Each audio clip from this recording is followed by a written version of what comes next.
देखिए, ये एक एग्जाम्पल है by epsilon delta definition, limit निकालने का तरीका। ठीक है, इसके लिए सबसे पहले तो एप्सिलॉन डेल्टा डेफिनेशन क्लियर होनी चाहिए आपको। बताया ये गया कि limit x tending to a, F X की वैल्यू मान लेते हैं क्या है, l, x tending to a, यानी x की वैल्यू क्या रखी जाएगी, a। ठीक है, ये कहेंगे अगर x minus a less than delta हो तो f x minus L is less than epsilon होगा। Delta and epsilon are very small values, ये हम जानते हैं, लिखिएगा नहीं, इसको कैसे लगाएंगे उसके बारे में बात करने जा रहे हैं।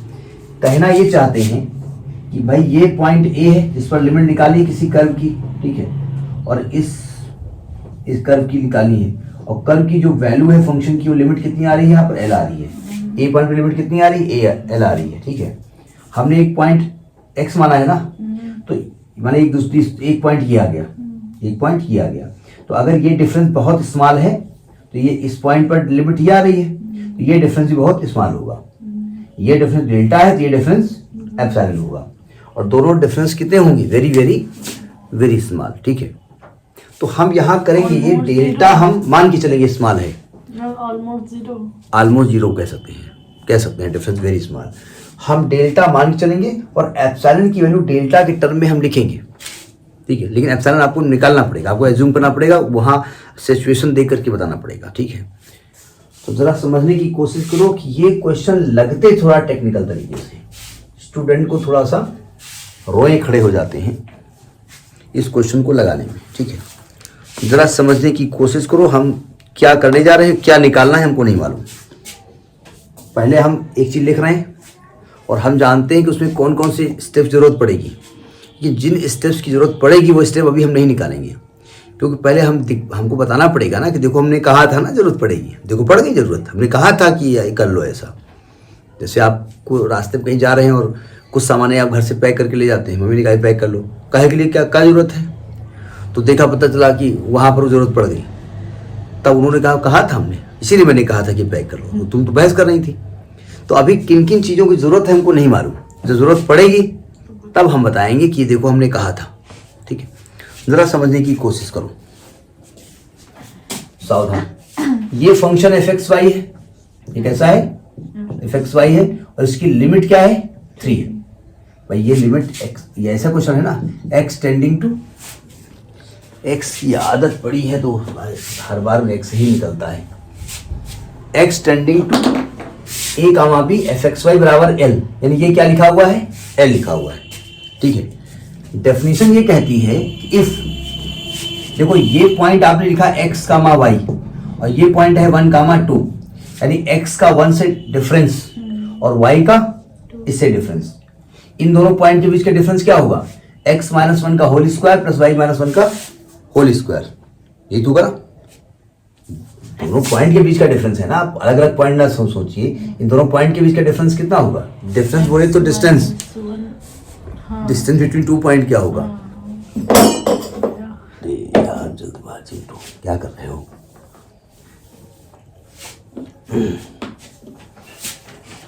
स्थिति तो कब नहीं कर सकते हम, बंदा हो गए, अरे ये सब करते हैं, मीठा बोलना उस तरफ से नहीं रख पाएंगे। मतलब ये कहेंगे अंडर रूट एक्स माइनस 1 का whole square plus Y minus 2 का होल स्क्वायर का mod is less than delta. If अगर ऐसा है, ठीक है, देन प्रूफ क्या करना है आपको, प्रूफ करना है F x Y minus L is less than epsilon, ये प्रूफ करना है। समझे बात नहीं, ठीक है, तो हम ये लेके चल रहे हैं, सावधान, ये लेके चल रहे हैं, रास्ते में कुछ रिक्वायरमेंट आएंगी, ये अपने आप आना चाहिए।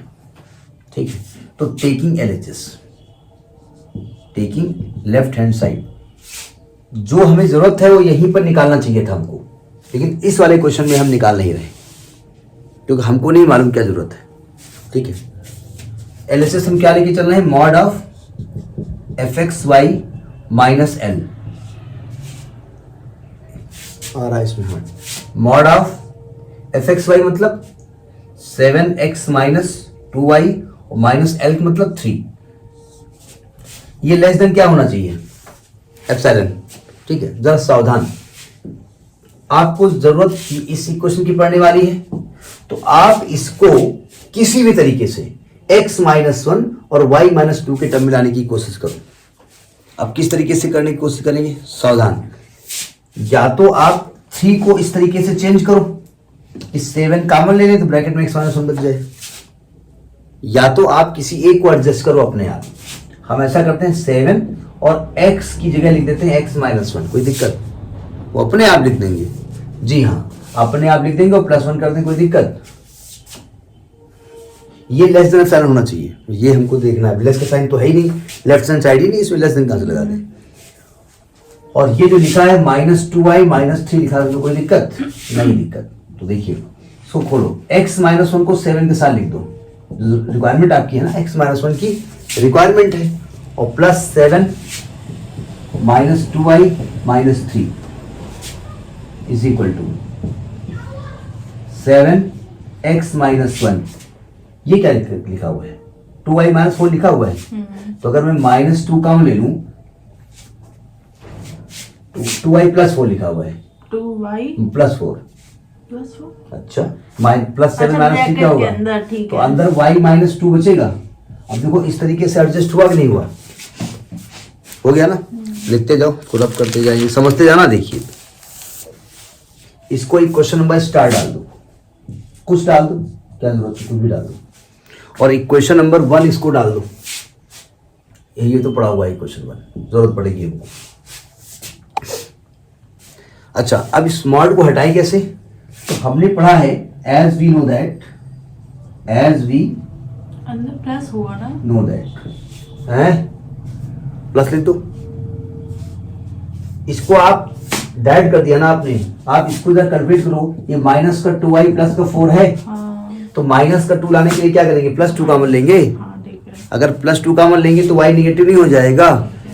हम जानते हैं कि अगर मॉड z1 - z2 हो तो less or equal to mod z1 plus mod z2 होता है, पढ़ाया आपने, ये कॉम्प्लेक्स नंबर की प्रॉपर्टी थी।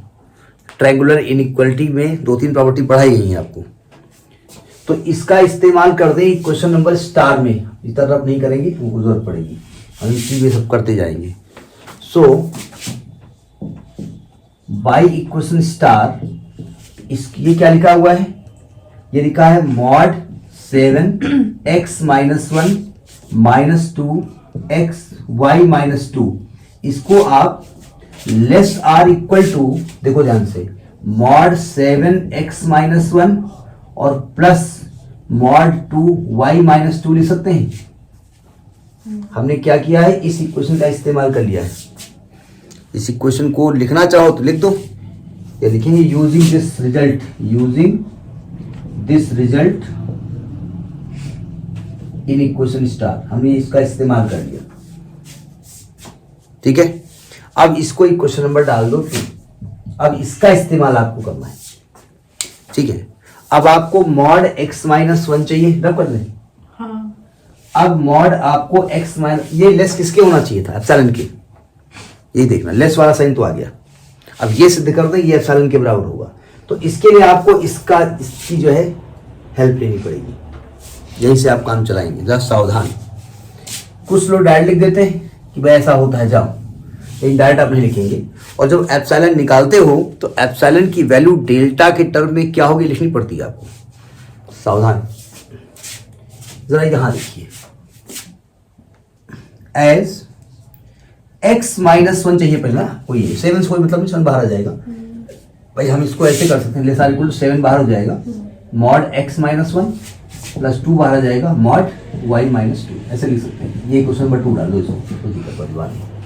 देखो ध्यान से, x -1 के मॉड को क्या लिखा जा सकता है, x -1 के मॉड को लिख सकते हैं x -1 का होल स्क्वायर, ठीक है, अंडर रूट, ये लिखा जा सकता है। पढ़ा कहीं आपने, x -1 के मॉड को अंडर रूट x -1 का होल स्क्वायर लिखा जा सकता है, पढ़ा कहीं आपने, बोले पढ़ा तो नहीं है, लेकिन याद नहीं है? आपने क्लास 11th और 12th में जब मॉड का डिफरेंशिएशन पढ़ाया गया था आपको कि आप y बराबर मॉड x को डिफरेंशिएट करिए, तो मॉड x को रूट x स्क्वायर लिख करके डिफरेंशिएट कर रहे थे, ठीक है? अच्छा ये बताइए, क्वेश्चन 2 में हम इस्तेमाल करने वाले हैं, ये बताइए, ये लिखा है अंडर रूट x माइनस 1 का होल स्क्वायर, अगर मैं इसमें y माइनस 2 का होल स्क्वायर जोड़ दूं तो ये वैल्यू बड़ी हो जाएगी छोटी हो जाएगी? ये बड़ी हो जाएगी ना भाई, होल स्क्वायर है ना, होल स्क्वायर पॉजिटिव होगी नेगेटिव होगी नहीं, यानी आपने x प्लस 1 की होल स्क्वायर भी पॉजिटिव होगी, मैं कुछ ऐड कर दिया तो ओवरऑल वैल्यू बड़ी हो जाएगी ना, और ये छोटी हो जाएगी, यानी इसको लेस देन लिखा जा सकता है, लिख सकते हैं ना। और ये चीज किसके लेस है? डेल्टा की। तो इसका मतलब क्या आप कह सकते हैं कि x माइनस 1 का मॉड जो है वो लेस देन डेल्टा है? कोई दिक्कत? जबरदस्ती लिखा कि सही बनेगा? हमने यहाँ पर क्या किया, इसको इक्वेशन नंबर डाल दो 3, 4 कहाँ पड़ेगा 3, और यहाँ पर इक्वेशन 1 का यूज किया है, यूजिंग इक्वेशन 1। गलत तो नहीं कहा हमने? डेल्टा इंट्रोड्यूस हो गया ना। और इसका इस्तेमाल हम कहाँ करने वाले हैं? इक्वेशन नंबर 2 में बाद में करेंगे, अभी वहां भी y माइनस 2 बचा हुआ है। अब देखिए अगेन y माइनस 2 के मॉड को हम लिख सकते हैं अंडर रूट y माइनस 2 का होल स्क्वायर, कोई दिक्कत? ये लिखा जाता है, इसकी वैल्यू है। अब देखो ध्यान से, और रूट के अंदर लिखा है y माइनस 2 का होल स्क्वायर, अगर इसमें x माइनस 1 का होल स्क्वायर जोड़ दें तो क्या मैं कह सकता हूं कि ये चीज बड़ी हो गई, ये लेस हो गई? और ये लेस किसके है? डेल्टा की, यानी ये लेस देन डेल्टा हो गया ना। यानी आपने कहा mod y minus 2 is less than delta है, इक्वेशन नंबर 4। हमने यहाँ क्या किया, यहाँ यूजिंग किया है, इक्वेशन 1 का इस्तेमाल किया है, लिख सकते हैं ना। यानी मॉड x माइनस 1 आ गया, मॉड y माइनस 2 आ गया, इसको उठा के इक्वेशन नंबर 3 में इस्तेमाल कर दें, ये रब कर दें। ये एप्सिलॉन डेल्टा डेफिनेशन कही जाती है, ठीक है? Using equation 3 and 4 in equation 2। Actually इधर था क्या, आप लेके चले थे mod x minus Y minus L और लेस देन। अब देखो यहाँ लेस आर इक्वल टू नहीं लगेगा, यहाँ लेस देन आ जाएगा, क्योंकि ये चीज लेस है ना, केवल लेस देन 7 डेल्टा और प्लस 2 डेल्टा, यानी mod fx comma y minus L is less than 9 delta. अब हम डेल्टा को ऐसे डिजाइन करें कि ये एप्सिलॉन के बराबर हो जाए, तो डेल्टा को क्या मान लेंगे हम? Epsilon by 9। भाई देखो, आप डेल्टा वेरी स्मॉल वैल्यू मानते हैं ना, डेल्टा को आपने क्या माना है? Very small value. अब बताओ, डेल्टा अगर वेरी स्मॉल वैल्यू है और उसको 9 से डिवाइड कर दोगे तो जो भी रिजल्ट आएगा वो भी स्मॉल होगा। तो हमने यहाँ क्या माना, डेल्टा को आपने एप्सिलॉन बाई 9 माना, या आपकी जिम्मेदारी जो भी आप चाहे मान लें, 9 इंटू एप्सिलॉन बाई 9 कट गया, तो ये आ गया mod fx comma y minus L is less than epsilon, लेकिन where delta is equal to epsilon by 9। ये रिजल्ट कभी पूछा जाता है। यहाँ पर जो एप्सिलॉन है वो डेल्टा के, मतलब डेल्टा और एप्सिलॉन में क्या रिलेशन है, किसके बराबर है? तो ये तरीका होता है एप्सिलॉन डेल्टा डेफिनेशन। कैसी लगी? बेकार, क्या बताएं, नोट करिए इसको।